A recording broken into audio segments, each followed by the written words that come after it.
Bonjour à toutes et à tous, bienvenue sur Soldats du Salut, bienvenue sur une nouvelle vidéo qui est en fait tirée d'un atelier que j'ai dû faire en novembre 2024 dans un séminaire commun Fondation et Congrégation de l'Armée du Salut en France.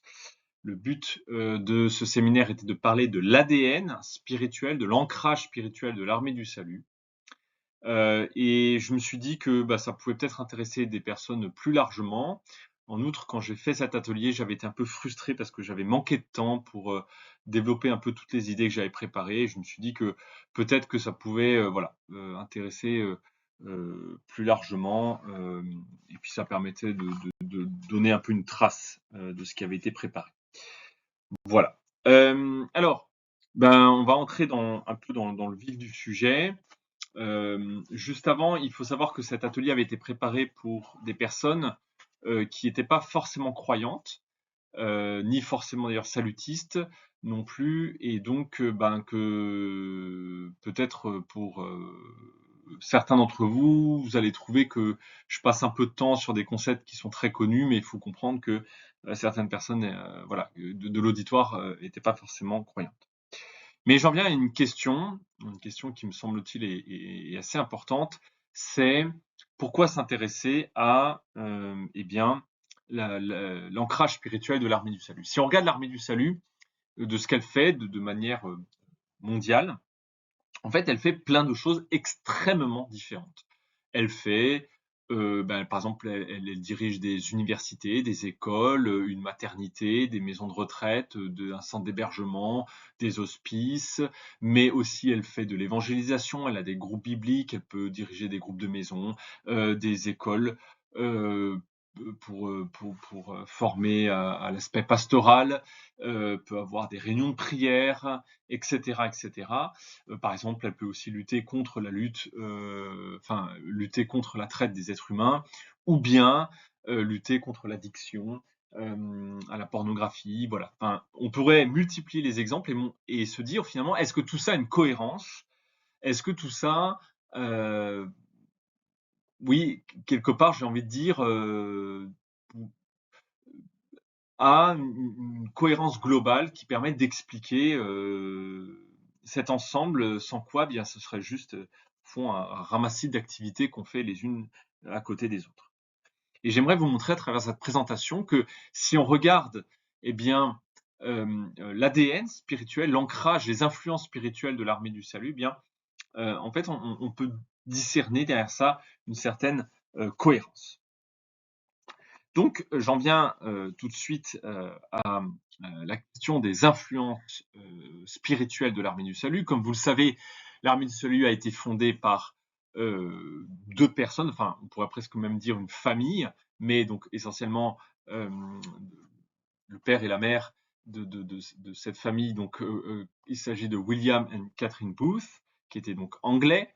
Et William Booth était, lui, tout à fait influencé, c'était un ancien pasteur méthodiste, et était influencé par la pensée de cette personne qui est le fondateur, mais je vais y revenir plus tard, de l'Église méthodiste, qui s'appelle John Wesley. Et pour lui, la pensée de John Wesley était une pensée absolument centrale. Il a déclaré, entre autres choses, j'aurais pu citer d'autres choses, mais il a déclaré que pour moi, il n'y a qu'un seul Dieu et John Wesley est son prophète, pour vous dire un peu le niveau d'influence qu'avait la pensée de John Wesley.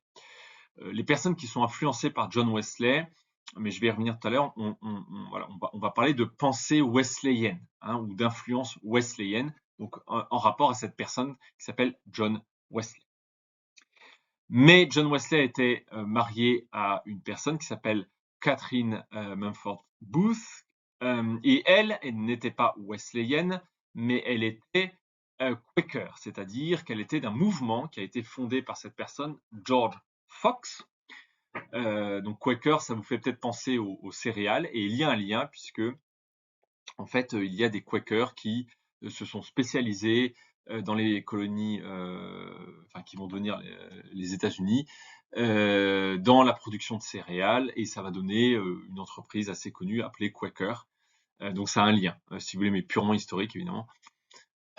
Et pourquoi je cite ça, puisque je ne vais pas tellement m'intéresser à cette partie-là, mais il faut comprendre que l'Armée du Salut est une espèce de mélange, d'hybridation, si on utilise un mot un peu à la mode, entre la pensée de John Wesley et la pensée de George Fox, donc entre les racines wesleyennes et les racines quaker.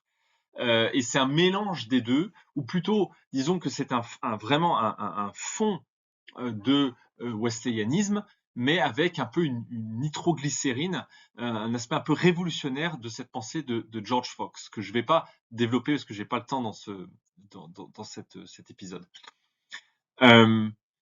Pourquoi je dis ça, et notamment je parle pour les salutistes, ceux qui connaissent bien l'Armée du Salut. En fait, souvent, on ne s'intéresse, et on a bien raison, mais que à la pensée de John Wesley. Or, en fait, si on veut vraiment comprendre le salutisme, c'est-à-dire la spiritualité de l'Armée du Salut, il faut comprendre que c'est un mélange un peu des deux, ou en tout cas c'est du wesleyanisme boosté au quakerisme.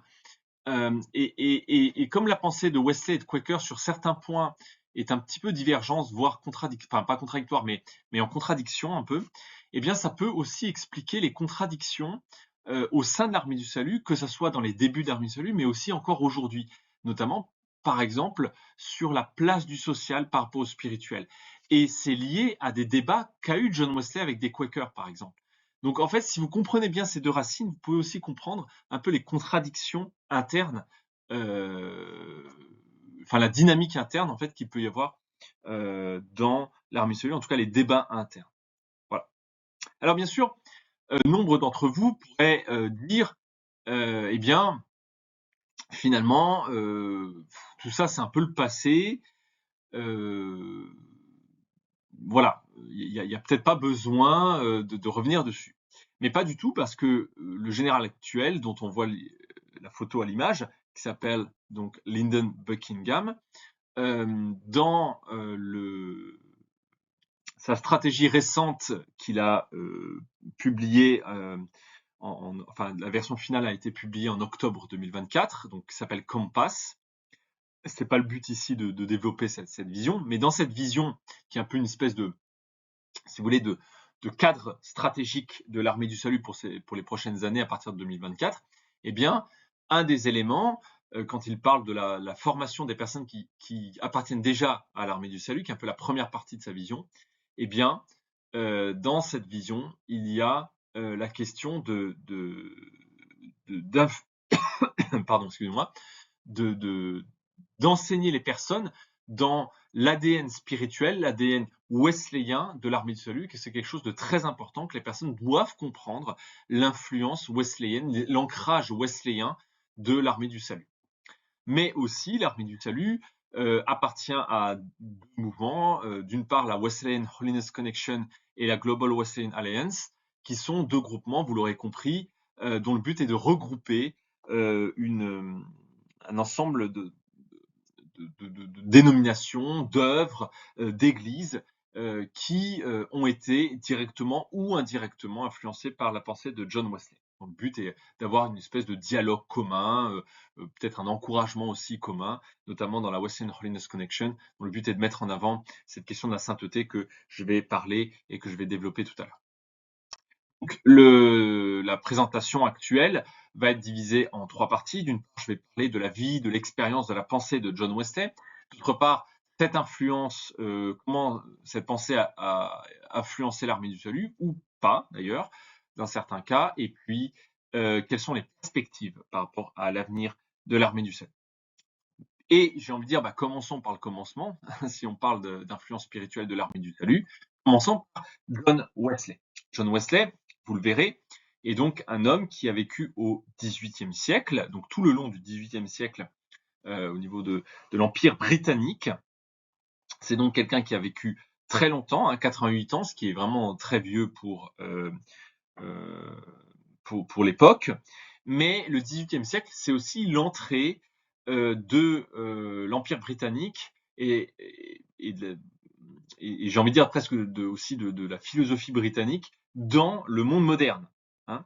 Alors, autant en France, cette entrée s'est faite sous le mode, et c'est un peu aussi la culture française qui veut ça, sous le mode de la confrontation, avec un paroxysme évidemment dans la question de la Révolution française, autant les Anglais, eux, qui sont un peu obnubilés par cette question de la continuité, qui n'aime pas vraiment la question de la confrontation en tant que telle, enfin surtout de la rupture, si vous voulez, eh bien, cette entrée dans le monde moderne va se faire plutôt dans un mélange subtil de continuité et de rupture, d'accord? Pour dire ça un peu crûment et un peu fort, eh bien, en fait, ça va être presque un peu l'adoption de nouvelles formes, mais en mettant l'importance sur le fait qu'il y a quand même une continuité derrière tout ça. Bon, alors l'entrée heu, de l'Angleterre dans le monde moderne, enfin de l'Empire britannique dans le monde moderne, fait l'objet de beaucoup de débats entre historiens que je ne vais pas développer, entre ceux qui pensent qu'il faut plutôt voir ça comme une rupture, d'autres qui pensent qu'il faut plutôt voir ça comme une continuité, et d'autres qui pensent qu'il faut voir comme ça comme un mélange des deux. Donc je ne vais pas le développer, c'est pas l'objet, mais il faut comprendre que John Wesley, c'est quelqu'un qui va vivre, mais aussi influencer, eh bien, tout au long de sa vie, une Angleterre qui entre tout doucement dans le monde moderne, et je vais y revenir tout à l'heure. Euh, John Wesley, on ne peut pas surestimer l'influence qu'il va avoir, alors, dans évidemment l'Empire britannique du XVIIIe siècle, mais pas que, dans l'ensemble alors dans le christianisme, mais plus tard vraiment dans l'ensemble du christianisme.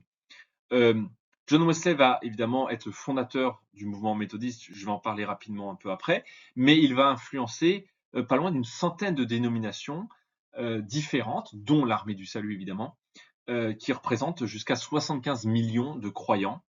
Mais si on rajoute à ces 75 millions les mouvements charismatiques qui ont été indirectement influencés par John Wesley, enfin en tout cas par la pensée de John Wesley, on monte jusqu'à, disons, un demi-milliard hein, de croyants, c'est-à-dire en fait la moitié du protestantisme, voire même, enfin ce qui représente près, disons, 20% du christianisme mondial. Pour vous dire que quand même, John Wesley, c'est pas une figure extrêmement mineure, c'est vraiment une figure assez majeure, et notamment, on peut presque en faire un des fondateurs du christianisme moderne, c'est-à-dire qui s'est adapté à l'esprit moderne. John Wesley naît dans une famille extrêmement nombreuse, hein, on parle de 18 à 19 enfants, et il va vivre dans une atmosphère extrêmement pieuse de par son père et sa mère, donc qui s'appellent Samuel et Susanna Wesley, et une atmosphère extrêmement disciplinée. Il va suivre sa formation à Oxford parce qu'il est loin d'être bête, et il va finir par eh bien, être consacré prêtre de l'Église anglicane. Je n'ai pas le temps de parler de l'Église anglicane parce que c'est déjà tout un monde à part, mais c'est pour vous montrer un petit peu, voilà, un petit peu mettre quelques jalons. Alors évidemment, John Wesley, si je devais parler de sa vie, il y a des livres entiers, même sur plusieurs tomes, consacrés à la vie de John Wesley. Là, je vais l'aborder en quelques minutes, donc vous me pardonnerez l'aspect un peu succinct, et si ça vous intéresse, évidemment, de nombreuses œuvres ont été écrites pour essayer de définir un peu sa vie et sa pensée. Alors, si je retiendrai quatre choses, quatre éléments clés qui pour moi définissent l'expérience et la pensée de John Wesley. Premièrement, John Wesley est un homme de foi. C'est un homme de foi, c'est-à-dire c'est quelqu'un pour qui eh bien, la foi est quelque chose d'absolument central et qui a un intérêt pour une vie spirituelle, j'ai envie de dire, intense. Chaque partie de sa vie, pour lui, chaque partie de sa vie doit être touchée par la foi. C'est vraiment toute la foi qui doit être transformée. En fait, pour lui, une foi qui ne touche pas chaque aspect de la vie, une foi qui ne fait pas que enfin, qui fait que vous ne vivez pas une vie vraiment radicalement différente, eh bien, n'est qu'une forme d'hypocrisie, si vous voulez. D'accord? Donc, c'est pour montrer vraiment l'intérêt pour la foi. D'autre part, c'est un homme discipliné. Hein, on l'a dit, il vit évidemment, enfin, il a grandi dans une atmosphère très disciplinée. On imagine qu'avec autant d'enfants, évidemment, chacun faisait pas ce qu'il voulait. Mais pour lui, ça va être quelque chose de très important, notamment dans sa foi. Il va être un lecteur de deux personnes là ici qu'on voit à l'écran. Il s'agit de William Law et de Jeremy Taylor, qui sont deux grands auteurs spirituels anglais, enfin britanniques, et qui vont énormément l'influencer, notamment William Law, dont il va être pendant une partie de sa vie en tout cas, parce qu'après il va un peu se disputer avec lui, mais Il va être le disciple, hein, on peut presque parler ici d'un rapport de disciple.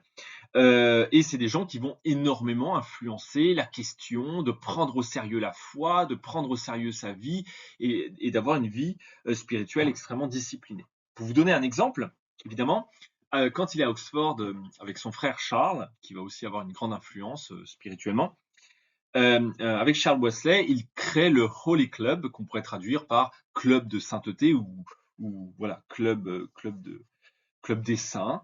Et ce club d'étudiants, eh bien, a pour but dans ce groupe, de s'encourager dans sa foi chrétienne, aujourd'hui on dirait de se challenger dans sa foi chrétienne, à travers évidemment des prières, des lectures de la Bible, des jeûnes, mais aussi des œuvres de charité. Et notamment, c'est des gens qui étaient très disciplinés au sein de ce club et qui, pour vous donner un exemple, ne gardaient que ce qui était strictement nécessaire en termes financiers et que tout le reste, d'un point de vue matériel, était donné, tout le superflu, enfin, c'est même plus que tout ce qui n'était pas strictement nécessaire était donné à des œuvres de charité, ou en tout cas pour aider son prochain.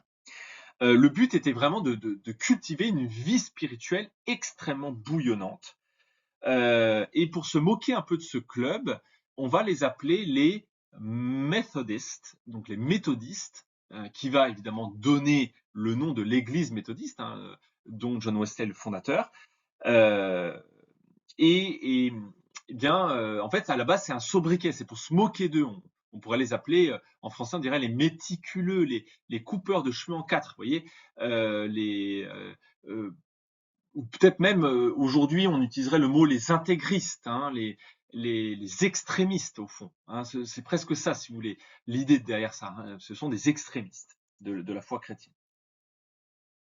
En 1735, John Wesley va partir en mission en Géorgie. Alors pas le pays, la Géorgie, mais la colonie britannique, hein, qui va devenir après l'État américain plus tard. Et le but est d'accompagner spirituellement les colons britanniques qui sont là-bas, mais aussi d'évangéliser les Amérindiens. Et dans les deux cas, ça va être un immense échec, d'une part parce que les colons vont le trouver un petit peu trop dur et extrémiste, et puis aussi, l'évangélisation auprès des Amérindiens va pas du tout marcher, alors de par une espèce de choc de culture, si vous voulez. Bon, enfin peu importe, tout ça pour vous dire que il revient vraiment bredouille, j'ai envie de dire, enfin comme un immense échec. Mais cet échec est aussi accompagné par un échec plus grand dans sa propre vie spirituelle. Alors c'est dû à une expérience en particulier qui va vraiment le secouer. C'est que donc, lors de la traversée de l'Atlantique, il va se retrouver au milieu d'une tempête. Alors on imagine que c'est au XVIIIe siècle et que il se dit que, eh bien, il est promis à une mort certaine, puisque la tempête est extrêmement violente.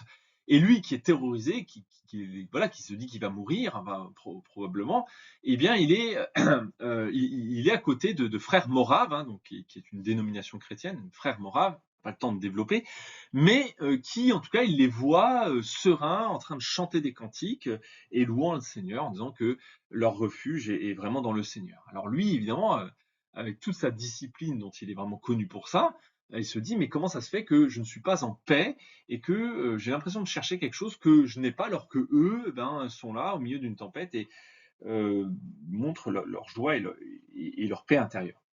Mais d'autre part, il va être accompagné aussi par un pasteur morave de souvenir, je crois qu'il s'appelle Spangenberg, et qui va lui montrer que, eh bien, en fait, ce qu'il professe, ce qu'il enseigne au niveau de la foi chrétienne, il ne le vit pas véritablement pour lui à titre personnel. Voilà. Donc tout ça montre que, eh bien, que si l'extérieur chez lui est bien discipliné et cadré, l'intérieur ne semble pas bouillonnant. Si vous voulez, en tout cas, il manque quelque chose. En 1738, il rentre en Angleterre et là, il va le faire une expérience. C'est l'homme aussi donc d'une expérience. Et donc de retour en Angleterre, il crée ce qu'on va appeler aujourd'hui un groupe de maison à Aldergate Street. Et donc le but, c'est toujours pareil, hein, c'est de se challenger, de s'encourager, de lire et de prier ensemble, de lire la Bible. Et lors d'une de ces soirées, il va être l'auditeur, il va entendre un commentaire qui est lu de Luther, de la part donc du réformateur, hein, Martin Luther, sur la lettre aux Romains, hein, qui est un passage de la Bible. Et donc il lit ce commentaire, et là d'un coup, il va expérimenter quelque chose de très fort, une espèce de paix, de joie, de liberté intérieure extrêmement forte, comme s'il était d'un coup comme pénétré, rempli de la présence du Seigneur. Et cette expérience va marquer sa pensée et même son ministère entier le reste de sa vie. Alors, comment expliquer un petit peu cette expérience? Alors, bon, comme toute expérience, c'est difficile de l'expliquer en des mots ou en des schémas, mais je vais essayer de l'expliquer d'une manière extrêmement simple de cette manière. Il faut comprendre que la Bible, notamment le Nouveau Testament, définissent l'être humain comme trois parties différentes. Le corps, hein, le corps, bon, c'est assez compréhensible, c'est notre rapport au monde extérieur, c'est les sens, c'est bon, c'est aussi un rapport à nous-mêmes, puisque le corps, c'est ce qui fait qu'on n'est pas partout en même temps, on n'est pas esprit, euh, c'est aussi un rapport à la souffrance, un rapport au temps, bref, un rapport à ce qui nous entoure. Et puis, il y a aussi ce qu'on appelle l'âme. Alors, l'âme, en grec, ça se dit la psyché. Et la psyché, eh bien, c'est tout ce qui est en rapport avec ce qu'on appelle aujourd'hui la psychologie, c'est-à-dire la vie intérieure. C'est-à-dire, par exemple, notre pensée, nos émotions, notre volonté. Bref, tout ce qui relève de la psychologie. Hein. L'âme et la psyché, c'est la même racine, hein, ce qui nous anime, en fait. Hein. Une espèce voilà, de vie intérieure. Mais on ne s'arrête pas là-dessus, j'ai envie de dire, n'importe qui, n'importe quelle voilà, personne du XXe siècle serait d'accord pour dire qu'on a un corps et puis une vie intérieure, mais la Bible ne s'arrête pas là et nous avons quelque chose de plus profond encore que nos pensées, nos émotions, notre volonté, qu'on va appeler l'âme. Euh, pour faire un petit parallèle, quelqu'un comme Freud, qui est donc le père de la psychanalyse, va avoir l'intuition de quelque chose de plus profond que notre vie intérieure, hein, ce qu'il va définir comme le subconscient, c'est-à-dire des choses dont on n'est pas conscient, mais qui influencent énormément notre manière de penser et donc indirectement notre manière de nous comporter. Alors lui, évidemment, va y développer toute une théorie, il va se faire l'explorateur de cette partie souterraine, notamment développant l'idée du meurtre du père, et puis le rapport aux parents, le rapport de l'inceste, etc. Bon, je développe pas, c'est pas le but. Alors, quoi qu'on en pense, je crois que son intuition était très forte et très juste, c'est-à-dire qu'il y a quelque chose de très souterrain, ce que la Bible appelle l'esprit, c'est-à-dire c'est notre rapport à Dieu. On peut presque appeler ça en fait un triple rapport, à travers le corps un rapport aux autres, l'âme, notre psychologie c'est notre rapport à nous-mêmes, et puis l'esprit c'est notre rapport à Dieu. Voilà. Mais on ne s'arrête pas là, c'est pas simplement qu'on a trois parties, mais c'est que toutes ces parties sont interconnectées, j'ai envie de dire, les unes aux autres. Ce que nous pensons, j'ai envie de dire, c'est évident, eh bien, va influencer ce que nous faisons. Donc l'âme va influencer le corps. Et si nous ne sommes pas bien, on peut avoir notre corps peut aussi tomber malade. On va parler de psychosomatisme, hein, le fait que notre corps exprime un mal-être intérieur. Mais aussi ce que nous faisons eh bien, peut influencer aussi notre pensée. Si nous avons un rapport violent et agressif au monde, eh bien, ça va influencer aussi notre pensée, etc., etc. Et bien de la même manière aussi, nous pensons que l'esprit, c'est-à-dire notre rapport à Dieu, va influencer nos pensées, qui elles-mêmes vont influencer le corps, mais aussi notre vie intérieure. Si par exemple on nourrit une amertume, une colère, si on se met en contact avec des images violentes ou en tout cas des choses qui peuvent un peu nous détourner voilà, de certaines choses, eh bien, ça va influencer notre rapport à Dieu, etc., etc., etc. Donc, en fait, toutes ces parties sont j'ai envie de dire, interconnectées les uns aux autres. Mais aussi, eh bien, lorsque le corps, par exemple, est plus faible, eh bien, ça va avoir une influence, si on est malade, une influence sur notre vie intérieure, sur nos émotions, et aussi sur notre rapport à Dieu si on n'y prend pas attention. Voilà. Donc, c'est au fond un rapport un peu poreux les unes aux autres, mais il faut comprendre que pour John Wesley en particulier, eh bien, il y a une immense influence. Lui, eh bien, voyez les choses avant cette expérience dont je vous ai parlé tout à l'heure, voyez les choses de la manière suivante. Finalement, en disciplinant le corps, il pense, et l'extérieur, et aussi un peu ses pensées, eh bien, il pense, au fond, booster, j'ai envie de dire, sa vie spirituelle, c'est-à-dire son rapport à Dieu. Donc ça va de l'extérieur vers l'intérieur. Voilà. Mais en fait, il voit que quelque chose lui manque et que tout ça, même si ça l'aide, évidemment, je ne veux pas dire que c'est complètement anodin, mais enfin, il lui manque quelque chose, il y a quelque chose qui ne prend pas. Voilà, un peu comme une espèce de mayonnaise qui ne prend pas. Et eh bien, de manière assez intéressante, au fond, il va vivre au fond une expérience qui va le retourner un peu comme un gant, c'est-à-dire que, en fait, il va comprendre que c'est quelque chose qui doit, en fait, il doit être dans un rapport de confiance, de foi dans l'œuvre que Dieu veut faire en lui à travers évidemment l'œuvre du Christ. Au fond, il s'agit ici d'un lâcher prise, en fait, laisser l'esprit de Dieu, l'amour de Dieu pénétrer au fond tout ce qu'il est, d'accord, pénétrer en profondeur. Et pour travailler en profondeur, ça ne peut être que à travers un lâcher prise, une confiance dans l'œuvre de Dieu à travers Christ. Et ça va toucher toute sa vie. En fait, il va comprendre que, au fond, ça se passe dans le sens inverse. Ça ne veut pas du tout dire que pour lui, d'un coup, la discipline n'est plus nécessaire. Au contraire, mais que la discipline, c'est un peu comme labourer un champ. C'est-à-dire, si vous ne plantez pas quelque chose, ça ne sert à rien. Vous pouvez labourer votre champ autant que vous voulez, à part des mauvaises herbes, il n'y aura pas grand-chose. Et que donc, en fait, cette discipline doit être accompagnée de quelque chose à faire germer. D'accord. Et cette chose ne peut venir que de Dieu, de la pénétration, j'ai envie de dire, de l'Esprit de Dieu, de l'amour de Dieu dans le cœur. Donc, comme je vous l'ai dit, au fond, pour John Wesley, donc, cette expérience-là, je reviens juste, cette expérience, c'est le seul mot un peu technique que je vais utiliser, il appelle ça la sainteté. D'accord. Alors, pour lui, alors sainteté, c'est, d'ailleurs, pour la petite histoire, la racine saint, sainteté, etc., sainte, c'est un des mots les plus répandus, enfin, les plus utilisés, les plus fréquents dans la Bible. Alors, il y a beaucoup de manières de définir ce mot, ce concept, mais pour lui, en tout cas, c'est très clair. Être saint, c'est être rempli de l'amour de Dieu. Il va parler d'amour parfait, c'est-à-dire un amour qui n'est pas humain, d'accord. C'est quelque chose qui est tellement puissant qu'il fait comme un peu, qui va venir pénétrer chaque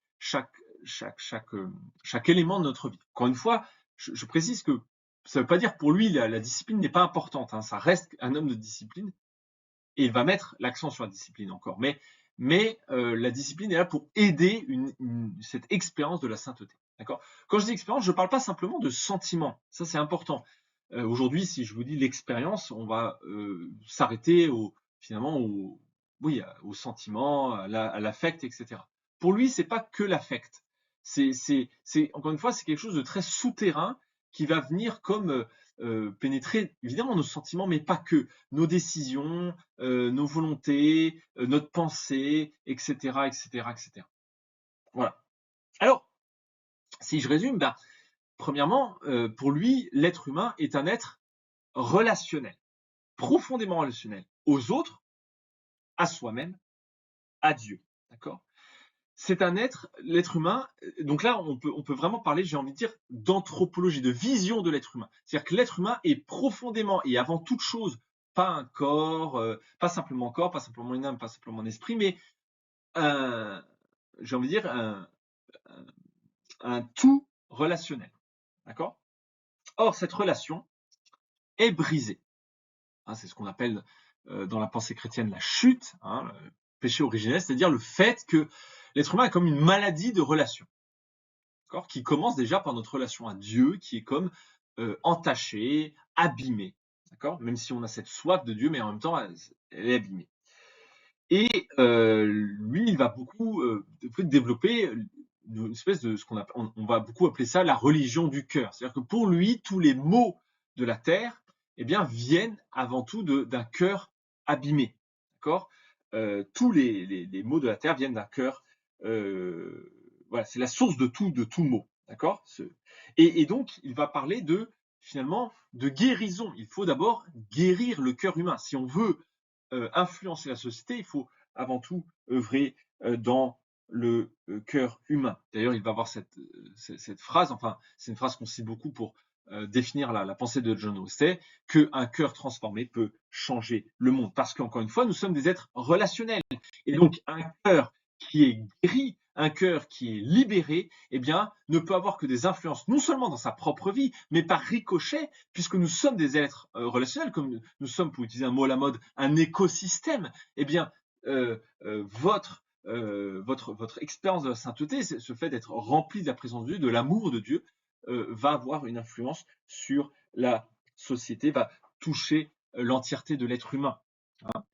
Donc, évidemment, réparation de notre relation à Dieu va réparer aussi par ricochet notre relation à soi-même, notre relation aux autres, et par ricochet encore, eh bien, va toucher toute la société. C'est ce qu'on va appeler une vision holistique. Alors, c'est pas lui qui a inventé ce mot, hein, c'est un concept plus tardif, mais holistique, ça veut dire en fait une vision entière. Mais quand je dis entière, ici, c'est non seulement entière de l'être humain, mais même qui va toucher la société dans son entier, parce que, encore une fois, nous sommes des êtres profondément relationnels. Il s'agit d'expérimenter l'amour de Dieu ici et maintenant, qui est disponible au fond à n'importe qui.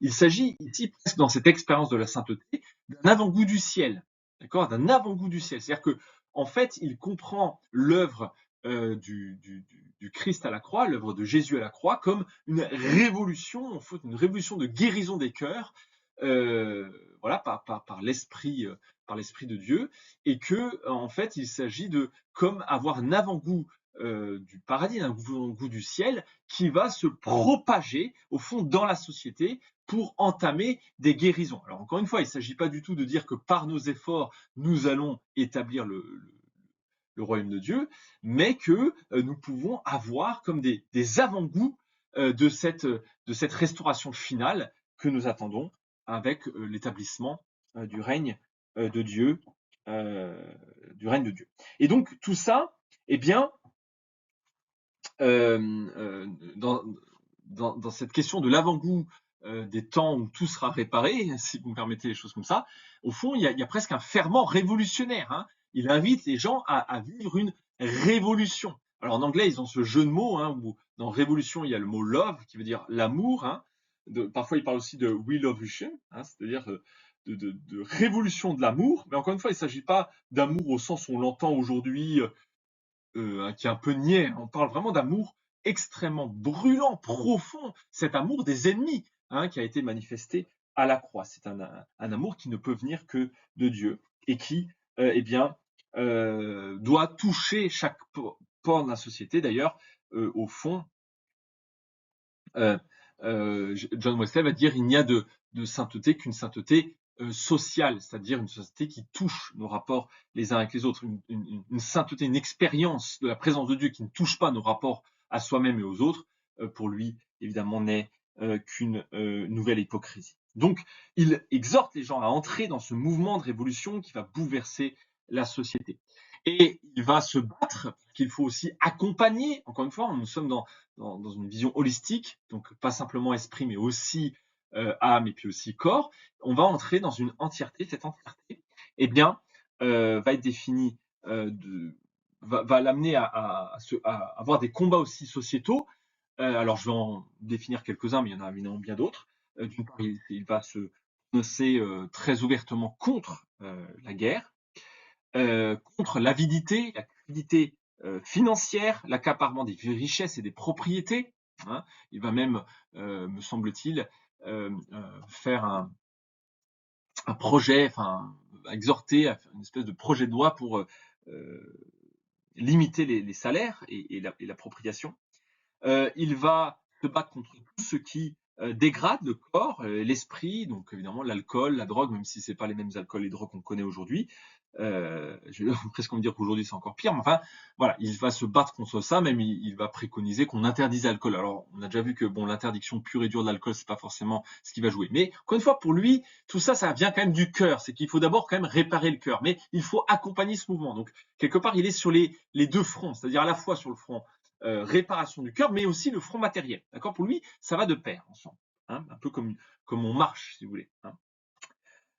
Il va beaucoup, évidemment, développer l'importance pour les croyants d'être sur le terrain social, visite des malades, vêtir ceux qui sont nus, nourrir les affamés, notamment, et puis aussi visiter ceux qui sont en prison. Il va beaucoup développer ce genre de choses. Voilà. Et puis la relation, hein. Au fond, pour lui, la charité, ce qu'on appellerait la charité, l'action sociale peut-être aujourd'hui de manière plus technique, et bien pour lui, c'est pas simplement il faut faire des choses, mais il faut être en relation. Encore une fois, rappelez-vous que c'est une question de relation pour lui. Hein, c'est-à-dire qu'il exhorte beaucoup l'aristocratie britannique du XVIIIe à être en contact avec les pauvres. Il disait, il ne faut pas simplement leur donner de l'argent, il faut être en contact avec eux, il faut nouer, parce que nous sommes avant tout relationnels. Et donc, si vous voulez approfondir votre relation à Dieu, eh bien, il faut approfondir, puisque Dieu s'est fait pauvre, eh bien, il faut approfondir notre relation aux plus pauvres. Hein. Donc il va beaucoup exhorter, il faut descendre parmi ces masses qui sont dans la pauvreté, être en relation, l'importance de la relation, hein, avec eux. Il va beaucoup aussi développer l'idée de la fraternité, hein, au fond, une certaine idée de l'égalitarisme, au fond, hein, que nous sommes tous créatures de Dieu, et que donc en étant créatures de Dieu, il n'y a pas de différence, ce qu'on pourrait appeler différence de classe, si vous voulez, pour utiliser un terme un peu anachronique. Mais un de ses plus grands combats va être évidemment la lutte contre l'esclavage. D'ailleurs, la légende veut que ces derniers mots soient une exhortation à ne pas lâcher ce combat, puisqu'il ne va pas le voir, hein, l'abolition de l'esclavage. Mais en tout cas, il va être un des fers de lance de cette lutte-là. Tout ça pour dire que si on fait un bilan, eh bien, John Wesley est quelqu'un qui a profondément révolutionné le christianisme anglais, mais pas que, toute la société. D'une part, il va être un peu le contributeur un des contributeurs de ce qu'on va appeler plus tard l'État social. Alors peut-être pas aussi fort qu'en France où on attend tout de l'État, mais en tout cas au moins dans une unité un peu britannique, ou de cet État un peu providence, avec notamment énormément de un militantisme sociétal assez exacerbé. Et puis également, alors quelques historiens développent l'idée que son influence, notamment son influence spirituelle, hein, sur l'Empire britannique du XVIIIe siècle, sur l'Angleterre du XVIIIe, eh bien, va empêcher finalement le drame de la Révolution française. Alors, ça peut peut-être faire bizarre d'entendre parler de drame de la Révolution française, parce que pour nous, on a une vision tellement mythique de la Révolution française comme quelque chose d'absolument positif. Mais il faut comprendre que nos amis britanniques ne voient pas ça comme un élément positif, mais voient la Révolution française comme une guerre civile. Ça ne veut pas dire qu'il n'y a pas de changement, mais encore une fois, vous vous souvenez, cette idée de continuité, l'importance de la continuité, et pas de voilà, d'éviter les ruptures. Là, l'esprit français, plutôt notamment depuis la Révolution, est plutôt dans l'idée de rupture. Eh bien, en fait, pour eux, ils voient la Révolution française comme une guerre civile extrêmement sanglante. Et c'est vrai, elle a été extrêmement sanglante. La République française, notamment en plus, elle est passée par des allers-retours, mais est passée par la terreur, hein, où il y a eu des milliers et des milliers de morts, entre autres des religieux d'ailleurs, des gens qui ont sorti des couvents et qui ont guillotiné à tour de bras s'ils ne prêtaient pas allégeance à la liberté, hein, pas de liberté pour les ennemis de la liberté, ça vient de là. C'est intéressant parce que de nos jours, quand on parle de valeurs de la République, j'ai toujours dit, bah, il faut prendre ça avec humilité. Je dis pas que ça n'existe pas, je dis toujours prendre ça avec humilité. Rappelez-vous que les valeurs de la République ont été fondées quand même beaucoup sur le sang. Et ça juste nous permet aussi de faire réfléchir. En tout cas, certains historiens développent l'idée que eh bien, cette œuvre, notamment spirituelle de John Wesley, eh bien, a permis d'éviter une violence radicale comme on l'a vu lors de la Révolution française. Maintenant, eh bien, on va s'approcher de la réception. Quel impact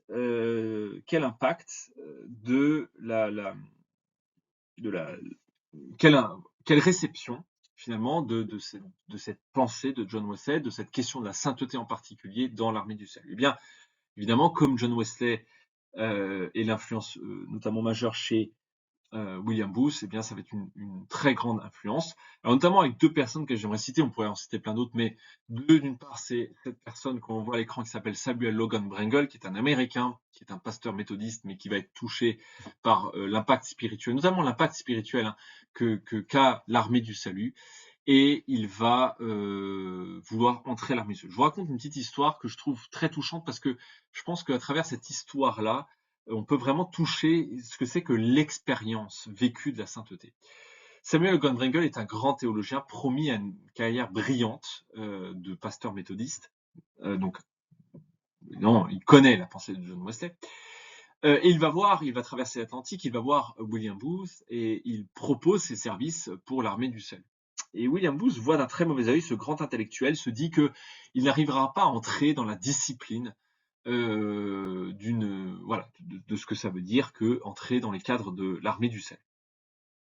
Samuel Logan Wrangel va insister plusieurs fois, tant et si bien que, William Booth, alors on ne sait pas très bien pourquoi, est-ce que c'était pour le tester, est-ce que c'était pour l'humilier, est-ce que c'était pour se débarrasser de lui, on ne sait pas, mais en tout cas lui offre un travail, c'est de cirer les chaussures les bottes à l'époque, parce que c'était plutôt des bottes, vu que il y avait très peu de goudron, les bottes de ses camarades de session, donc ceux qui sont élèves officiers à l'armée du salut, on appelle ça les cadets, qu'ils puissent dans une cave cirer les chaussures pour qu'ils puissent avoir des chaussures bien propres quand ils partent en évangélisation le lendemain matin.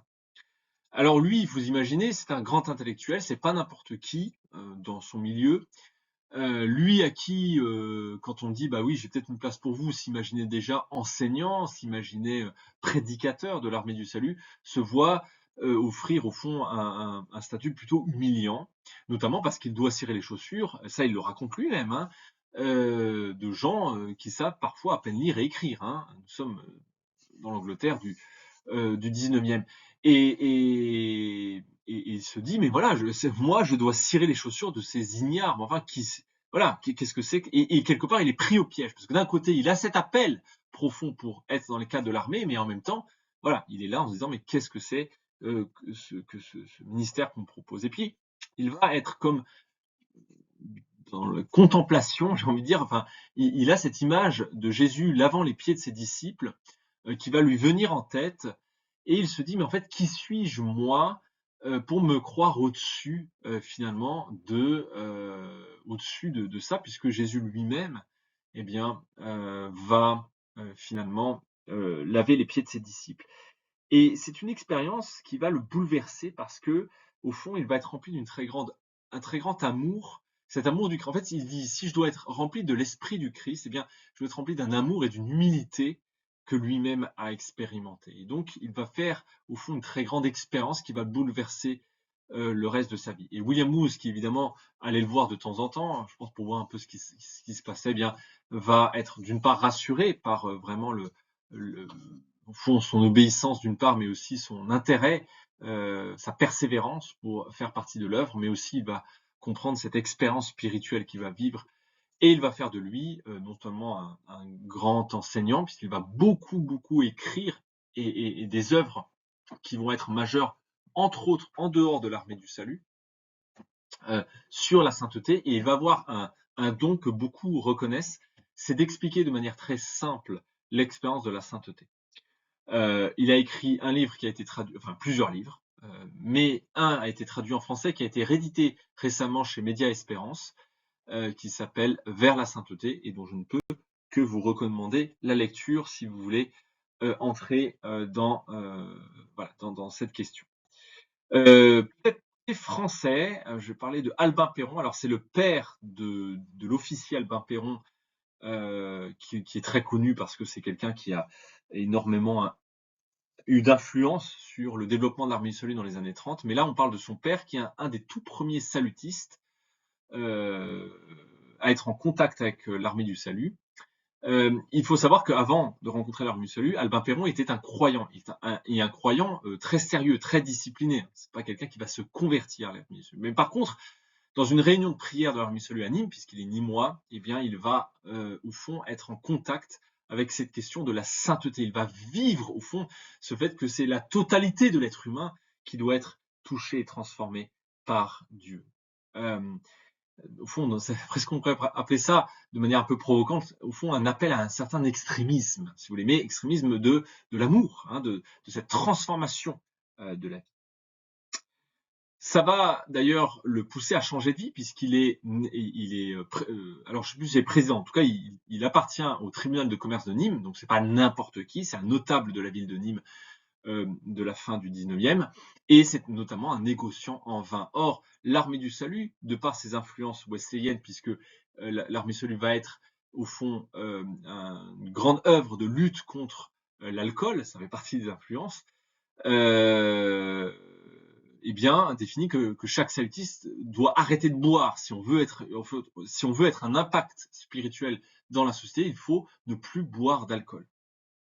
Et donc lui, il va arrêter son travail, parce que sinon, c'est un peu en contradiction, et il va le payer assez cher, évidemment, parce qu'en plus, à l'époque, faire partie de l'Armée du Salut, c'est quelque chose plutôt de dégradant. Donc il va vivre dans sa chair et dans ses relations mondaines, au fond, le prix fort, il va payer le prix fort de ce que c'est que intégrer l'Armée du Salut, mais en tout cas au niveau français, notamment dans le sud de la France, il va être aussi un très grand enseignant de cette expérience que lui-même va vivre, cette expérience de tout donner à Christ, c'est-à-dire d'appartenir entièrement à Christ, l'expérience de la sainteté, de l'entièreté, j'ai envie de dire, voilà, de la, de, de cette expérience de la sainteté. Alors, maintenant, voyons voir quelques points communs entre John Wesley, la pensée de John Wesley, ce qu'on va appeler le wesleyanisme, et l'Armée du Salut. Alors d'une part, en point commun évident, il y a l'impact spirituel. Dans les deux cas, on cherche à être un impact spirituel dans la société. D'accord? Un peu une espèce de fervent révolutionnaire. Mais pas révolutionnaire, j'ai envie de dire au sens marxiste du terme, mais au sens wesleyen, c'est-à-dire au sens d'une impact spirituel, hein, de participer à cet avant-goût du royaume de Dieu que l'on doit chacun être appelé à vivre dans cette libération du cœur. Autre chose assez évidente, c'est la question d'une approche holistique de l'être humain, donc corps, âme et esprit. D'ailleurs, William Booth va être l'auteur d'un très célèbre article qui s'appelle Le salut sur les deux fronts, les deux mondes, pardon, salut sur les deux mondes, et qu'on pourrait, alors en termes plus modernes, on appellerait ça le fait que le salut, c'est pas simplement une question spirituelle, mais c'est aussi une question qui va toucher l'entièreté de l'être humain. Mais de manière peut-être plus récente, je vais vous parler évidemment de l'énoncé de mission internationale, hein. Je vous rappelle que c'est quelque chose qui définit la mission de l'Armée du Salut pour toute l'Armée du Salut dans l'ensemble du monde, hein. C'est quelque chose qui est en commun à toute l'Armée du Salut et qui définit l'Armée du Salut de manière suivante. L'Armée du Salut, mouvement international, fait partie de l'ensemble des églises chrétiennes. Son message se fonde sur la Bible, son ministère est inspiré par l'amour de Dieu, hein, vous voyez ici cette influence wesleyenne, et sa mission est double, elle est d'annoncer l'évangile de Jésus-Christ et de soulager en son nom, sans discrimination, les détresses humaines. Et vous voyez ce côté à la fois un impact au fond spirituel et un impact et un accompagnement matériel de cet impact spirituel. On peut aussi parler de John Gowans qui va définir ou redéfinir l'armée du salut. Donc c'est un général hein, qui va être très influent au tournant des années 2000 de l'armée du salut. Et il va définir ainsi l'armée du salut dans un triptyque qui va devenir extrêmement célèbre, pratiquement canonique, où il va dire que le but de l'armée du salut est de sauver les âmes, hein, c'est-à-dire au fond que les gens puissent être sauvés par la foi en Christ. Servir l'humanité souffrante, ça c'est le dernier. Et donc ça, ces deux choses, on l'avait déjà dans l'énoncé de mission, mais il va rajouter aussi quelque chose de très important, c'est le fait de faire grandir en sainteté, c'est-à-dire que cette expérience de John Wesley doit être aussi quelque chose d'absolument nécessaire. Il ne s'agit pas simplement que les gens deviennent chrétiens, entre guillemets, qu'ils se changent de religion. On ne parle pas simplement ici de religion, mais de vie spirituelle bouillonnante, extrêmement forte, qu'on appelle la sainteté et que j'ai essayé de vous expliquer un peu tout à l'heure. Voilà. Alors, aussi, eh bien, ça ne vous aura pas échappé, la question de la discipline. Dans les deux cas, l'intérêt, l'importance de la discipline dans le fait de grandir dans sa foi. Une autre chose, c'est l'importance d'aller au contact des plus démunis. Alors, de manière un petit peu différente aussi dans les deux, parce que chez William Booth, en fait, il voyait des gens qui étaient très loin de l'évangile. Et donc, au fond, lui, il dit, bien, s'il y a un endroit où il y a un impact spirituel à avoir, c'est quand même bien dans ces quartiers pauvres de l'Est londonien. Et donc, il dit, au fond, il va avoir cette formule qui est très forte, hein. Il dit, allez vers les âmes, allez vers les pires. Au fond, c'est dans les ténèbres les plus profondes qu'on a besoin le plus de lumière.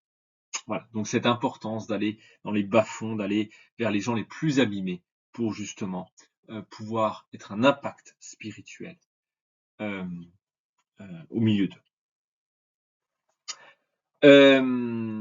Donc, il y a aussi cette question, tout à l'heure, quand on parlait de discipline, le fait que dans les deux cas, ils vont avoir des questionnaires qu'ils vont développer, des questionnaires pour, au fond, faire des examens, des auto-examens ou des examens en tout cas en groupe, où en est-on dans sa vie spirituelle. Pour vous dire que, vous voyez, la question de la discipline, une question importante pour eux, qu'il ne faut pas négliger. Chose très intéressante, si je m'arrête 2 secondes sur les bas-fonds, il faut comprendre que les quartiers de l'Est londonien de cette époque sont le théâtre vraiment de gens extrêmement, extrêmement abîmés. D'ailleurs, Karl Marx va y défaire face à cette horreur, parce que alors là, on parle vraiment d'un théâtre absolument terrifiant, à tout point de vue matériel, économique, mais pas que, moral, une espèce d'effondrement moral dans ces quartiers extrêmement pauvres, où les gens pouvaient mourir de faim, j'ai envie de dire, au sens tout à fait, au sens propre du terme. Où se développe aussi, je vais en parler tout à l'heure, une très grande ivrognerie et puis une très grande prostitution, et entre autres prostitution infantile. Bref, face à ce spectacle que Karl Marx va aussi voir, d'ailleurs il est contemporain de William Booth, ils ne se sont jamais rencontrés, mais enfin ils sont contemporains tous les deux, et ils voient les mêmes scènes. Et chez Karl Marx, il voit finalement les fervents, enfin ce qu'il voit là, c'est pour lui toute cette question d'une guerre sociétale, une guerre sociale entre la classe bourgeoise et la classe prolétarienne, puisque c'est les prolétariens qui sont dans ces quartiers pauvres. Alors que William Booth, lui, va y voir au fond l'importance d'une œuvre spirituelle de redressement. Bon, il faut redresser ces gens, et ça passe par un redressement avant tout spirituel. Peut-être William Booth va aller plus loin que Karl Marx, il va parler au fond pas simplement d'aller être au contact avec les plus pauvres, mais presque d'être pauvre parmi les pauvres. Hein, lui, il va vraiment développer un peu cette idée, notamment dans les premiers écrits qu'on voit. L'importance, mais ai-je besoin de le dire, de la question des luttes de la réforme sociale. On connaît tous, ou on a au moins entendu parler du livre de William Booth, In Darkest Island, in The Way Out, donc comment sortir des ténèbres de l'Angleterre, on pourrait traduire ça comme ça. Eh bien, au fond, dans ce livre qu'il va écrire avec un journaliste qui s'appelle William Ted, eh bien, dans ce livre, il, d'une part, décrit cette détresse de la classe prolétarienne, mais aussi, eh bien, propose tout un plan de lutte, au fond, tout un programme quasi politique, on pourrait presque dire, de réforme pour pouvoir être dans le redressement de cette classe populaire complètement aux abois, et qui passe par, au fond, une réhabilitation, trouver un travail, une réhabilitation, donc j'ai envie de dire matérielle, mais pas que psychologique, à travers le fait de travailler, hein, et de donner une éducation, une formation à ces personnes. Au fond, son idée dans son bouquin, c'est l'idée un peu, on pourrait presque dire, c'est un peu l'ancêtre de l'idée qu'il y a derrière les communautés Emmaüs, en parlant de colonies. Bon, mais c'est pas l'objet, je vais pas aller beaucoup plus loin que ça. D'ailleurs, en fait, son bouquin a pour but de faire une levée de fonds pour mettre en place son programme, mais ça va pas forcément être un très grand succès. Peut-être deux questions, enfin deux exemples qui sont très importants. En 1891, il va lancer une fabrique d'allumettes, puisqu'à l'époque, un phosphore était utilisé qui était un phosphore extrêmement toxique, et c'était lutter pour qu'on puisse changer. Il n'était pas le seul, hein, mais lui avait aussi lutté dans son coin à changer le phosphore utilisé pour que ce soit un phosphore beaucoup moins toxique. Et on lui répondait que pour des raisons économiques, c'était pas possible. Alors lui va lancer une fabrique d'allumettes où ils vont utiliser un autre phosphore et il va montrer que, eh bien, on peut tout à fait, au fond, on peut tout à fait fabriquer fabriquer des allumettes et que c'est pas un désastre économique que d'utiliser au fond un autre phosphore. Et donc après avoir fait tourner quelques mois son entreprise, une fois qu'il avait démontré que on pouvait améliorer les conditions salariales et de sécurité des fabricants, eh bien il a fermé cette usine. Donc là on voit un exemple d'une boîte d'allumettes qui a été fabriquée. Et un autre cas qui est très célèbre, c'est l'affaire Elisa Armstrong. Donc le but était de démontrer à la société, à l'aristocratie britannique qu'il était possible, en fait, que la prostitution infantile existait. Je rappelle qu'à l'époque, la majorité sexuelle était à 13 ans. Et eh bien, on pouvait à l'époque, au fond, faire venir des filles de la campagne en promettant évidemment la vie de la grande ville, l'éducation, etc. Et elle se retrouvait, alors, dans le meilleur des cas, être esclave dans des familles riches, et malheureusement, beaucoup, enfin assez souvent, aussi esclave pour l'aspect sexuel. Et donc en 1885, avec l'aide donc de cette personne barbue qui est le fameux journaliste William Ted, ils vont démontrer cette réalité en achetant eux-mêmes une fille. De souvenir, je crois qu'ils l'achètent pour 5 livres, mais évidemment les comparaisons économiques sont impossibles avec une telle distance. Mais en 1885, ils achètent donc cette fille qui s'appelle Elisa Armstrong et vont faire un immense article qui va détonner dans la société. Enfin, William Ted va écrire un article pour démontrer que c'est possible, qu'ils l'ont fait, que donc on peut tout à fait acheter une jeune fille. D'ailleurs, William Ted va faire de la prison pour ça, parce que on va dire ah ben vous avez acheté vous-même une fille, etc. Mais il est tout fier, il a toujours été fier. D'ailleurs, la légende veut que il portait son habit de prisonnier une fois par an pour se rappeler, au fond, ce martyr, j'ai envie de dire, de cette cause.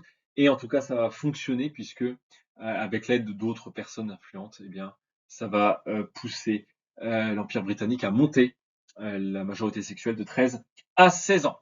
Voilà. C'est ce qui montre aussi un peu les racines de une des grandes luttes de l'armée du salut, de la lutte contre la traite des êtres humains, dans lequel l'armée du salut est, avec d'autres évidemment associations, mais qui est très influencée.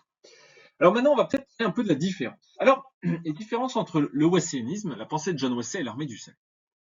Alors tout d'abord, eh bien, chez John Wesley, il faut comprendre que John Wesley est quelqu'un de plutôt traditionnel, et pour lui, la forme de l'Église ne pose pas problème. Le but est de, j'ai envie de dire, revitaliser de l'intérieur le, la foi chrétienne. D'accord. Au fond, pour lui, les sacrements, tout le rituel de l'Église, ce n'est que un véhicule extérieur de la spiritualité. Alors, vous allez me dire, bah oui, c'est évident, mais il faut comprendre qu'on est au XVIIIe siècle et que pour nous modernes, enfin baignés dans la modernité, c'est très évident. Ça l'est un petit peu moins au XVIIIe. Voilà. C'est pour ça que je vous dis, c'est important qu'on sache qu'on est aussi dans des changements de mentalité, hein, qui vont, non, ne se feront pas du jour au lendemain. Dans le cas de l'armée du salut, on est évidemment dans quelque chose de plus radical, et ça vient du quakerisme. Parce que le quakerisme, donc cette pensée quaker, hein, personne qui vient de George Fox, donc influencée par Catherine Booth, celle qu'on surnomme la mère de l'armée du salut, au fond, le rituel est extrêmement secondaire. Là où pour John Wesley, c'est quelque chose de très important parce que ça reste un véhicule de la spiritualité, au fond, pour elle, c'est même secondaire et même parfois, ça peut devenir un frein. D'ailleurs, c'est elle et un peu son fils spirituel qui est Railton, qui vont se battre au sein de la famille Booth pour suspendre la pratique des sacrements. Parce que les Quakers aussi ne pratiquent pas les sacrements. Encore une fois, pour eux, la forme, le rituel est quelque chose d'extrêmement secondaire, tellement secondaire que ça peut même être un frein pour la foi. Vous voyez, on est dans quelque chose d'assez extrémiste de ce point de vue-là, hein, un peu révolutionnaire. Okay, là où William Booth va être au début un peu réticent sur ces questions-là, parce que c'est plutôt en OSR, donc c'est plutôt un traditionnel. Mais d'ailleurs, il va finir par être convaincu pour des raisons plus pragmatiques. C'est pas l'objet, donc je ne vais pas aller plus loin. Mais sachez qu'en tout cas, pour les questions de fond sur cette question du fait que l'Armée du Salut a suspendu la pratique des sacrements vient des racines quakers de l'Armée du Salut. Il y a un esprit, j'ai envie de dire, presque anticlérical chez William Booth, et alors encore plus fort chez Catherine Booth, c'est-à-dire il y a quand même l'idée que, au fond, la forme de l'Armée du Salut, la forme de l'Église classique, je dis bien classique au sens anglican du terme, eh bien, est un frein pour la mission. Et William Booth disait toujours, au fond, que je sois pour ou contre, peu importe ce que je pense, si c'est bon pour la mission, alors ça me va. Mais évidemment, en fond, poussés par Catherine Booth, ils vont développer l'idée presque d'un rejet de toute forme un peu de ritualisme classique et chercher une certaine liberté. Alors, je reviens à un deuxième point qui est tout à fait connecté. Dans les deux cas, John Wesley, je vais y arriver, et William Booth, ils ne voulaient pas créer une nouvelle église. D'ailleurs, dans les deux cas, c'est raté.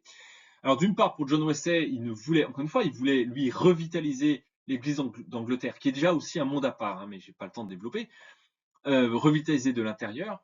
Mais au fond, petit à petit, à force de prendre un peu des indépendances de plus en plus fortes, il sent que, au fond, c'est inévitable et la légende veut qu'il ait dit bon, attendez ma mort avant de créer quelque chose qui soit complètement séparé, structurellement séparé de l'Église d'Angleterre, mais qui va finir par arriver notamment quand des prêtres vont être ordonnés dans les colonies britanniques, ordonnés par les méthodistes eux-mêmes. Et là, quelque part, à travers cette question de la rupture d'ordination, je pense que les catholiques vont comprendre cette question-là. C'est peut-être pour les protestants, c'est moins compréhensible, mais cette question de la rupture de l'ordination va poser un jalon rédhibitoire. C'est une voie sans issue. Là, la séparation était inévitable. Dans le cas de William Booth, il ne voulait pas créer une nouvelle église, il y en avait déjà assez, avec plein de formes différentes, et il se dit, moi, je veux créer une armée, je veux quelque chose de discipliné, nous avons des ténèbres, notamment des ténèbres spirituelles en face de nous, eh bien, il me faut une armée, il me faut des gens bouillonnants, je veux pas, mon but, c'est pas d'attirer plein de monde, c'est d'avoir des gens bouillonnants qui veulent combattre avec moi. Et il se dit, comme la forme classique de l'Église, eh bien, moi, je suis plutôt pessimiste par rapport à ça, au fond. Alors, je caricature, je fais très vite, ce qui va mettre des années à émerger, mais au fond, une nouvelle forme qui va émerger, c'est une forme d'armée, puisque si nous sommes dans un combat, dans une guerre spirituelle, eh bien, il faut une armée. Mais vous voyez la différence, la différence, parce que au fond, en fait, avoir une telle liberté sur une forme complètement nouvelle, radicalement nouvelle, de véhicule de la spiritualité vient des racines quakers portées par Catherine Booth. L'internationalisme, dans les deux cas, alors j'ai envie de dire, dans le cas du wesleyanisme, c'est surtout là où il va y avoir l'Église d'Angleterre, ou en tout cas les relais de l'anglicanisme, c'est-à-dire que la pensée de John Wesley va quand même s'exporter dans les colonies, mais très peu au-delà. Je ne dis pas que ça n'existe pas, mais quand même assez peu au-delà. Et donc, en fait, le wesleyanisme va surtout gagner dans les terres d'influence anglo-saxonne.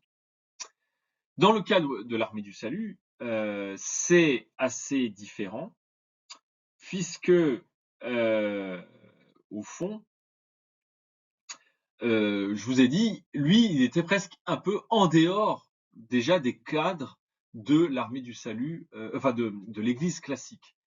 Et donc, en fait, alors, je précise que William Booth n'était pas très chaud au début, hein. Pour lui, il y avait déjà assez à faire en Angleterre, mais en fait, il y avait un tel bouillonnement spirituel que malgré lui, en fait, ça s'est exporté. Mais ça s'est exporté d'autant plus facilement que, en fait, le cadre était complètement nouveau. C'était un cadre en dehors des structures classiques.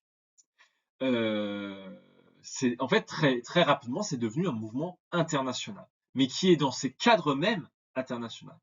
D'accord? Centré évidemment sur l'Angleterre. Voilà.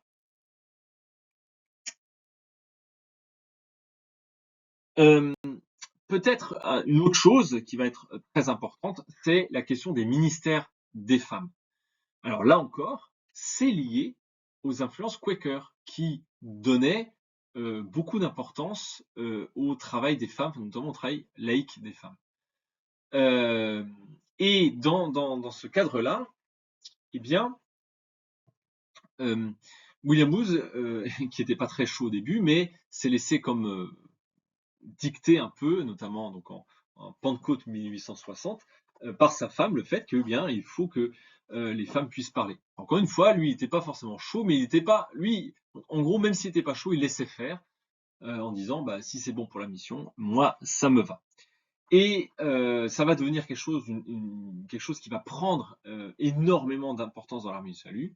Alors, la légende veut qu'il ait dit, en tout cas, émis une idée de cette manière suivante, mes meilleurs hommes sont des femmes, même si on n'est pas tout à fait sûr que ce soit lui qui ait prononcé cette phrase, mais peu importe. Et parmi les généraux de l'armée du salut, donc les personnes, les leaders internationaux de l'armée du salut, hein, eh bien 3 femmes vont être élues, qui sont la générale Evangeline Booth, la générale Eva Burroughs et plus récemment la générale Linda Bond. Alors, bien sûr, on me dirait que bah j'ai envie de dire, on pourrait faire mieux, et vous avez raison, hein, faut pas s'arrêter sur nos lauriers. Mais en tout cas, et notamment il y a la question des femmes mariées, c'est-à-dire que des femmes mariées à des officiers ont tendance à disparaître derrière leurs officiers. Donc ça, c'est toute une question qui est prise à bras le corps depuis quelques années enfin depuis quelques décennies même, par l'armée du salut. Mais Evangeline Booth, à ma connaissance, est en tout cas une des toutes premières, peut-être pas la première, mais une des toutes premières femmes élue à la tête d'un groupe international mixte, c'est-à-dire hommes et femmes. Voilà. Alors c'est peut-être pas, on m'a récemment cité un autre exemple, mais en tout cas c'est vraiment une des toutes premières femmes à la tête d'un groupe international mixte. Voilà. Et alors ça c'est quelque chose que j'ai jamais vérifié, mais d'après mes calculs, il y a toujours eu plus d'officières femmes que d'officiers hommes, d'après mes calculs. Voilà. Mais il faudrait, ça c'est un élément à vérifier, ne prenez pas ça comme parole d'évangile, si je peux me permettre. Voilà. Alors, autre chose, il y a la question, évidemment, dans la différence, la question des œuvres sociales. Pour John Wesley, je vous l'ai déjà dit, en fait, l'œuvre sociale est, enfin, ce qu'on appelle la charité en langage classique, l'œuvre sociale est avant tout un devoir d'un croyant, tout croyant qui obéit au Christ. Eh bien, notamment dans ce passage de Matthieu 25 où Jésus dit, je pense que vous avez au moins entendu parler une fois de ce passage où Jésus dit, eh bien, ce que vous avez fait un plus petit d'entre vous, c'est à moi que vous l'avez fait, hein, nourrir les affamés, vêtir ceux qui sont nus, accueillir les étrangers et visiter les prisonniers.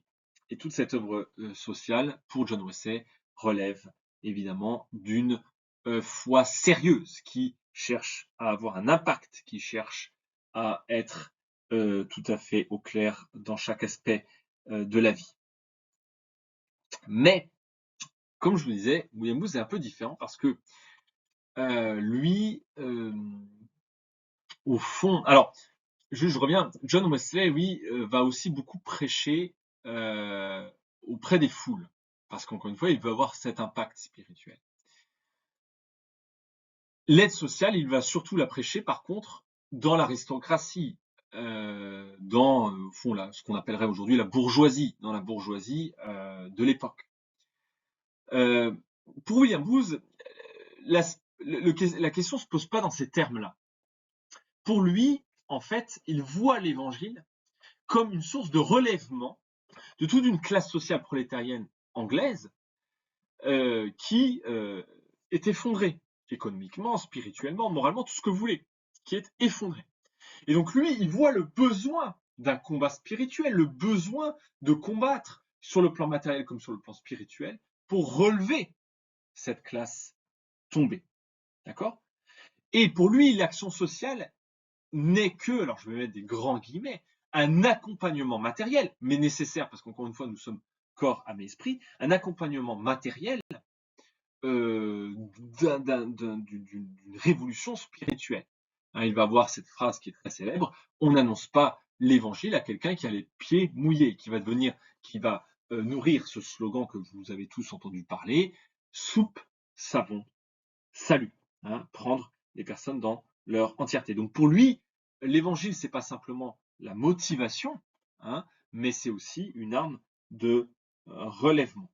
Okay, alors, juste dans Soupe, Savon, Salut, je suis parfois un peu dérangé parce que pour moi, dans la conception de William Booth, en fait, tout ça, c'est le salut, puisque nous sommes tous corps, âme et esprit.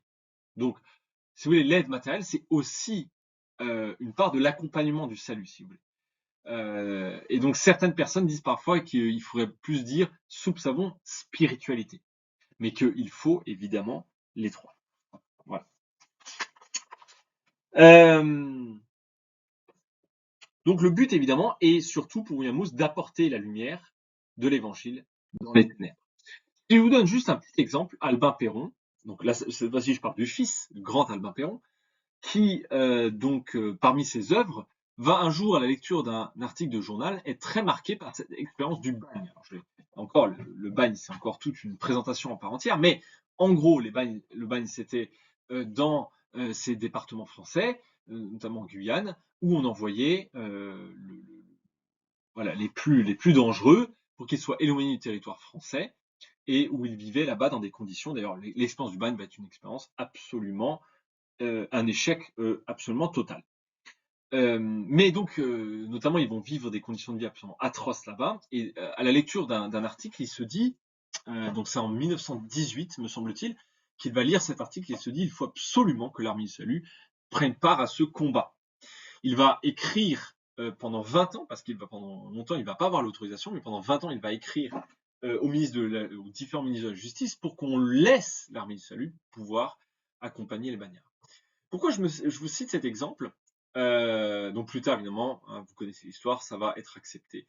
Et l'armée du salut va aller partager le sort des bagnards pour, d'une part, être un témoin de ce qui se passe là-bas. Hein. Donc il y a des livres qui vont être écrits par Charles Péan et qui vont avoir un bon retentissement, notamment dans la société protestante française, et qui vont participer quand même à faire connaître l'opinion publique ce qui se passait, et donc indirectement participer à la fermeture du bagne.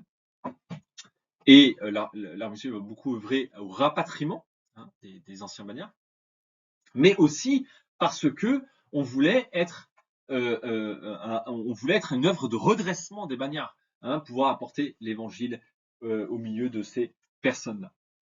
Alors, sur ce point-là, je ne vais pas le développer, mais c'est plutôt un échec d'ailleurs. Hein. D'ailleurs, Charles Péan va le dire ouvertement que ça n'a pas vraiment fonctionné, ce qui n'interdit pas d'œuvrer toujours sur le plan matériel, mais l'impact spirituel va être plutôt minime. Mais Albin Perron, quand il écrit, donc je reviens à la genèse de ce projet, quand il écrit un ministre de la Justice, son but n'est pas du tout de dire, comme on dirait aujourd'hui, de faire une commission pour que patati patata et d'allouer des budgets. Non, qu'est-ce qu'il dit dans sa lettre? Il dit laissez certains de nos officiers partager le sort des bagnards et être apôtres du Christ au milieu d'eux. Vous voyez, l'important ici est d'être un impact spirituel. Vous voyez, là où tout de suite, aujourd'hui, dans une approche hyper matérialiste des choses, j'y reviendrai, tout de suite on va dire, alors il faut œuvrer pour que, il faut faire une énième loi pour que, alors aujourd'hui c'est la grande maladie de ces dernières décennies, c'est qu'on pond des lois à tour et à travers. Lui d'abord c'est l'impact spirituel, l'impact de la relation, l'impact d'être pauvre parmi les pauvres. Beaucoup évidemment de gens vont d'ailleurs, beaucoup d'officiers vont être au bagne et bien même des gens vont naître là-bas, même parmi les anciens officiers qui aujourd'hui sont à la retraite bien ce sont des gens qui sont nés au bagne, hein. Donc là, je vous cite ce qu'il avait écrit et que je viens de vous décrire. Laissez des officiers de l'armée du salut descendre dans les cales avec ces hommes, permettez à un apôtre du Christ d'aller vers eux, de partager le sort de ces bagnards. Et l'importance d'être pauvre parmi les pauvres et d'être lumière au milieu des ténèbres. Voilà. Alors maintenant, on pourrait citer bien d'autres exemples, mais maintenant la question c'est quelle évolution possible, quelle perspective, peut-être quel danger aussi de la spiritualité, notamment l'ancrage spirituel de l'armée du salut. Alors, il y a eu des évolutions majeures, notamment, alors là, je vais parler beaucoup de l'Occident et je vais parler énormément de l'Europe, puisque je parle en tant qu'Européen, en tant que Français. Évidemment, une des grosses influences, c'est le professionnalisation et la laïcisation qui s'est invitée dans l'œuvre sociale. Alors ça va faire que il y a une approche du social qui va être complètement renversée ces dernières décennies, même si ça n'explique pas tout, puisque cette professionnalisation et cette laïcisation ne va pas se passer de la même manière dans tous les pays. Donc ça explique non plus pas tout. Il y a une autre chose, c'est le matérialisme. Seconde Guerre mondiale, il y a une approche matérialiste de toute chose, et entre autres du social, qui va gagner l'entièreté des intellectuels. Donc ça, c'est un peu l'idéologie marxiste qui va gagner parmi l'intelligentsia européenne et qui va faire que l'approche des choses va être vécue de manière extrêmement à la fois militante et matérielle, hein. C'est intéressant parce que aujourd'hui, en fait, on entre tout doucement, c'est pas l'objet, donc je vais pas le développer plus que ça, mais on entre dans un monde post-matériel, post-matérialiste, ce qui est un énième bouleversement du monde moderne. C'est-à-dire que là où le matériel était l'alpha et l'oméga de toute chose, la spiritualité étant presque un peu la cerise sur le gâteau, eh bien, là, on entre dans un monde où le matériel est presque plus rien. Enfin, j'exagère un peu, mais voilà. Il y a aussi l'embourgeoisement de l'armée du salut. Je rappelle que l'armée du salut était au départ un mouvement prolétarien, c'est-à-dire qui était vraiment en phase, qui était à l'aise dans la classe prolétarienne. C'était un mouvement par les prolétaires, pour les prolétaires. Mais l'armée du salut s'est, au fil des décennies, embourgeoisée, c'est-à-dire qu'elle a touché de plus en plus plutôt des classes bourgeoises, et ce mouvement va être évidemment accéléré par le professionnalisme, de manière assez évidente. Alors cet embourgeoisement en soi n'est pas forcément une mauvaise chose. La problématique, c'est que si le but de l'armée du salut, c'est de toucher les classes prolétariennes ou les classes pauvres, parce que c'est pas forcément exactement la même chose, mais c'est de toucher soit les prolétaires, soit les classes pauvres de la société. Si de plus en plus d'agents, que ce soit des directeurs d'institutions ou des auxiliaires du salut, sont pas de gens issus de la classe prolétarienne, comment voulez-vous avoir un impact spirituel, puisque la question, c'est la question de la relation. Et voilà, dans tout ce mouvement d'embourgeoisement, d'intellectualisation de l'armée du salut, c'est un peu comme un parallèle avec le Parti socialiste en France. Le problème, c'est que ça nous coupe des gens à qui on veut prêcher. Et ça pose un souci. Et donc, on se retrouve presque dans une espèce de contradiction que d'un côté, il nous faut des professionnels pour pouvoir être auprès, ou en tout cas, il nous faut être professionnels. Si vous n'avez pas des diplômes, vous ne pouvez pas parler aux pauvres, parce que rien ne s'est passé avant les diplômes, bien sûr. J'exagère un peu, mais c'est marrant, cette espèce d'hyper-focalisation sur les diplômes. Je ne dis pas du tout que c'est pas important, c'est même c'est nécessaire, je ne veux pas du tout cracher dessus, mais c'est intéressant comme aujourd'hui, vous êtes presque un terroriste si vous n'avez pas de diplôme, quoi. Mais en même temps, le problème, c'est que comment voulez-vous avoir un impact autre que matériel, c'est parce que c'est ça la question. Un impact spirituel si vous-même n'êtes pas issu de cette classe-là. Parce que cette relation va être de toute façon limitée de par le choc de classe, le choc de culture. N'est-ce pas ? Et ça pose une grande, je pense, question. Et l'autre chose, ai-je le besoin de le citer, c'est évidemment les partenariats, alors entre autres avec les États, ou le gouvernement, ou les collectivités, et puis notamment les fonds publics, notamment massifs qu'il y a en Europe en particulier, qui vont avoir une influence, évidemment, sur la question spirituelle. J'ai même pas besoin de l'évoquer comment. D'ailleurs, pour la petite histoire, aux États-Unis, quand ils ont commencé à prendre conscience que le partenariat, c'est même pas la question financière aux États-Unis, mais le partenariat avec l'État, alors que la question religieuse n'est pas un problème aux États-Unis, contrairement en France, où de base, la question religieuse est un problème, c'est une méfiance de base, hein, qui est liée à notre histoire. Mais aux États-Unis, c'est pas le cas. La question religieuse n'est pas un problème, c'est même vu plutôt positivement. Mais l'Armée du Salut a vu quand même qu'il y avait un risque d'influence dans ces partenariats et a écrit dans la constitution de l'Armée du Salut aux États-Unis, pas dans les textes constitutifs, et ils ont écrit dans les années 80 un article qui dit que tout partenariat avec l'Armée du Salut, enfin que l'Armée du Salut fait avec quiconque, avec des partenaires privés ou publics ou les deux, ne peut remettre en cause l'aspect spirituel de l'œuvre de l'Armée du Salut. Voilà. Très clairement. Pour justement couper court à tout ce qui pourrait être une influence. Voilà. Négative, j'ai envie de dire, sur la mission holistique de l'Armée du Salut. Alors, qu'est-ce que ça va donner, toutes ces évolutions récentes? Eh bien, d'une part, une certaine, comment dirais-je, une certaine déconnexion du social par rapport au spirituel. Ça va devenir des questions qui sont complètement disjointes. D'accord? Le social va être transformé à simplement une œuvre que la bourgeoisie fait auprès des plus pauvres, mais plus une œuvre de redressement à vouloir avoir l'évangile comme une œuvre de redressement. Dit autrement, en fait, en séparant le social et le spirituel, le social étant vu purement comme une question matérielle et même à protéger de la question spirituelle, le spirituel devient même une espèce de danger qu'il faut presque protéger, eh bien, ça va bouleverser la compréhension de l'Armée du Salut. En fait, l'Armée du Salut va devenir une œuvre bourgeoise, une œuvre, au fond, d'aide des plus démunis, mais plus une œuvre qui va voir le ferment révolutionnaire de l'Évangile parmi les classes prolétariennes, les classes les plus abîmées.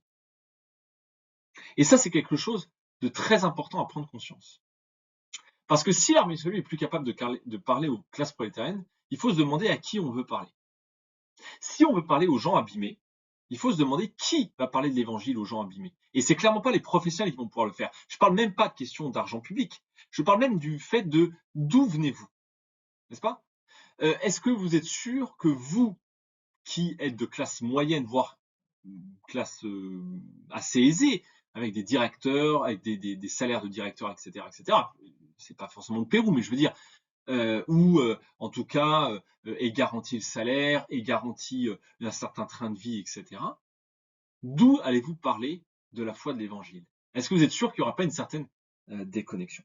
Pareil pour les officiers, hein, notamment en France, où ils n'ont plus besoin d'aller chercher leur salaire. Je ne dis pas que c'est pas bien, je dis juste que ça pose des questions sur l'impact spirituel qu'on cherche à avoir. Des questions dont il faut, comme dit le général actuellement, il faut avoir le courage de poser ces questions-là aujourd'hui. Donc, quelque part, on ne considère plus l'évangile comme une force de relèvement, de transformation de vie. Et l'évangile est résumé aujourd'hui, enfermé à être simplement une motivation. L'évangile est simplement la motivation de notre action, mais ce n'est plus l'outil principal, fondamental de notre action de relèvement. Il y a un renversement très fort. On a intégré l'aspect matérialiste du social, la pyramide de Maslow, c'est l'alpha et l'oméga, là où, dans la conception wesléenne, le matériel, c'est pas la base. La base, c'est le spirituel. Et le matériel, c'est l'accompagnement. Évidemment, le matériel est fait sans discrimination, puisque on ne peut pas obliger les gens à avoir la foi. Ça n'a aucun sens, bien sûr, puisque c'est une œuvre. Vous pouvez les gens à faire un rituel, mais vous pouvez pas obliger les gens à croire. Ça n'a pas de sens. Ça ne peut être qu'un lâcher prise qui vient du cœur. Donc vous ne pouvez pas forcer les gens à croire. Et évidemment que le matériel va être fait sans discrimination, c'est évident. Mais par contre, s'il s'est complètement déconnecté de la question de l'évangile, alors ça pose question de est-ce que c'est toujours ancré dans l'ADN de l'Armée du Salut? Si quand je parle de cette transformation, je ne parle pas simplement des institutions. Je parle aussi des postes dans lesquels on fait une œuvre sociale, tout à fait bienvenue, parce que ça fait partie de notre mission. Mais parfois, même dans les postes qui est déjà une communauté croyante, etc., où la foi a pas besoin de s'excuser d'exister, même dans les postes, parfois, les actions sociales, ou comme on dit aujourd'hui, les actions d'intérêt général, sont faites de manière déconnectée de la question de la foi. Et ça pose, encore une fois, question. On voit d'ailleurs souvent la différence quand on parle à des armées du salut qui sont plus jeunes, comme par exemple en Europe de l'Est, ou si je prends un témoignage plus personnel, j'avais rencontré des salutistes au Pakistan, où j'avais vu un bouillonnement spirituel que je ne vivais plus dans... alors je dis pas que tout était parfait, je dis juste qu'il y avait un bouillonnement là, et vraiment une foi que notamment j'avais rencontré des gens qui étaient qui œuvraient auprès de jeunes, hein, qui étaient animateurs pour donner un équivalent, et qui chaque matin se levaient aux aurores pour prier pour que ces jeunes puissent être touchés par l'évangile et qu'ils puissent faire une expérience spirituelle parce que pour eux c'était extrêmement important. Et je me dis mais comment ça se fait que ce bouillonnement on l'a perdu, hein, c'est presque comme si d'un certain point de vue on le perdait. Et puis nos partenariats avec l'État évidemment parfois nous poussent à être moins militants. Et ça c'est automatique. C'est automatique parce que l'État, de manière générale, n'aime pas le militantisme, quel que soit l'État. Ça, c'est structurel, c'est pas une question d'intention. Structurellement, plus vous êtes lié à l'État, moins vous êtes militant. Ça se démontre de manière assez évidente. D'accord? Et l'armée du salut a fini par perdre un peu ce militantisme. Encore une fois, je ne dis pas qu'elle ne dénonce pas la pauvreté, mais enfin, ça, j'ai envie de dire, ok, d'accord. Mais, mais quand on est sur des trucs plus profonds et plus dérangeants, bah, on n'ose plus trop. Vous comprenez? euh, Voilà. Et les derniers cas de militantisme n'ont pas été toujours très bien vécus d'ailleurs au sein de l'armée du salut. Euh, mais si je reviens à la base, si je prends par exemple dans l'ouvrage de William Booth, hein, dont je vous ai parlé, Darkest Island, dans cet ouvrage, William Booth a quand même dit quelque chose qu'il nous faut retenir en tête. Pour sauver un homme, il ne suffit pas de lui mettre un nouveau pantalon, de lui donner un travail régulier ou même de lui donner une éducation universitaire. Tout cela est extérieur à l'homme. Si l'intérieur reste inchangé, vous avez gaspillé votre travail. Vous devez, d'une manière ou d'une autre, greffer sur la nature de l'homme une nouvelle nature qui contient l'élément du divin. Toute petite parenthèse théologique, là, il y a un aspect très Quaker là-dedans, hein. Là, on voit l'influence de Catherine Booth. Cet élément du divin, ça, c'est presque une phrasologie Quaker. Je fais un peu l'aspect théologique, mais vous voyez ici cet aspect holistique, cette approche holistique des choses. Encore une fois, c'est dans un livre qui est consacré au relèvement. Mais vous voyez qu'ils disent que s'attaquer que à l'aspect extérieur, eh ben, n'est pas suffisant. Hein. Il ne faut pas simplement se satisfaire de l'extérieur. Ça, c'est très important. Mais alors, vous allez me dire, oui, mais ça, c'est William Booth, c'est un autre temps. Mais encore le général actuel, dans sa son nouveau cadre stratégique pour l'armée de ces prochaines années, a beaucoup développé la question de mission drift, qu'on pourrait traduire en français par la dérive de la mission, où il dit qu'il faut sans cesse mettre en mouvement, il faut tout le temps mettre en avant, la nature holistique de la mission du mouvement, c'est-à-dire à la fois extérieure, matérielle et spirituelle. Et qu'il faut tenir les deux, j'ai envie de dire, dans la main, dans les deux mains, n'est-ce pas? Qu'il dit, sinon, il y aura une vraie dérive de l'armée du salut à être des espaces uniquement caritatifs. À un moment, il dit, sinon, en fait, on va devenir une organisation comme les autres qui fera un travail formidable, mais qui ne témoignera plus de l'espérance qui brûle en elle, c'est-à-dire en fait de l'évangile. Et à ce moment-là, bah, peut-être qu'on continuera à faire un travail formidable, mais ce sera plus l'armée du salut. Voilà.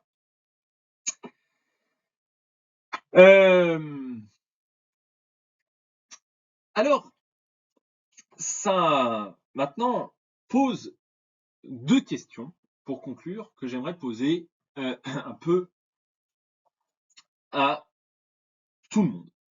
Première question, comment se positionnons-nous, comment on se positionne, face à cette alerte du général actuel, de cette dérive de la mission.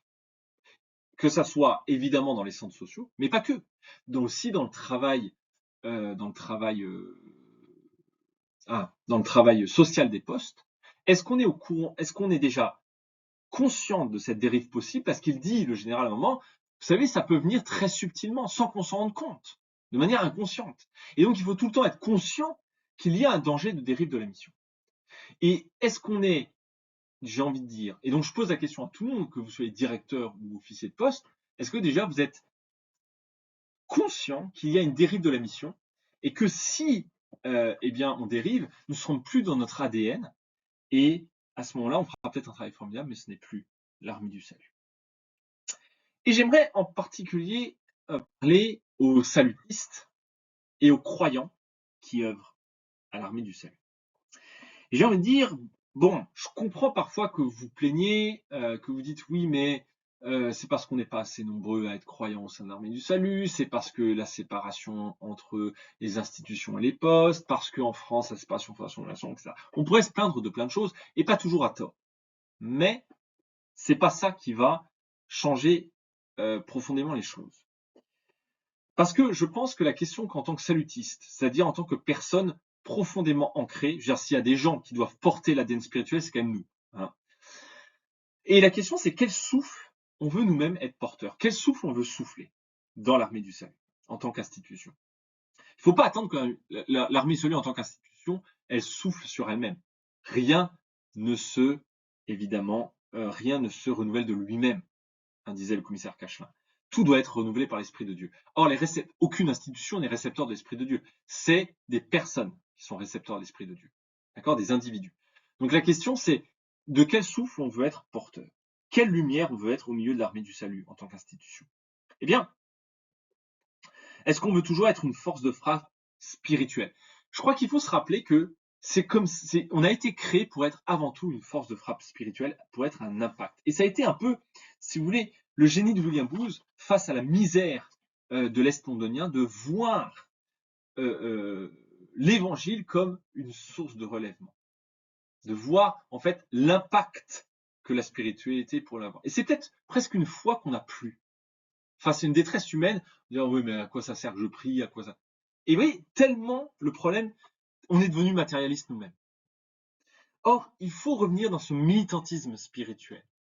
Quand je dis militantisme, c'est pas contre les gens, puisque comme dit la Bible, c'est pas contre les personnes humaines qu'on se bat, mais contre les puissances spirituelles. Nous sommes au cœur d'un combat spirituel. Et c'est peut-être ça qu'il nous faut insuffler, réinsuffler quotidiennement dans l'armée du salut.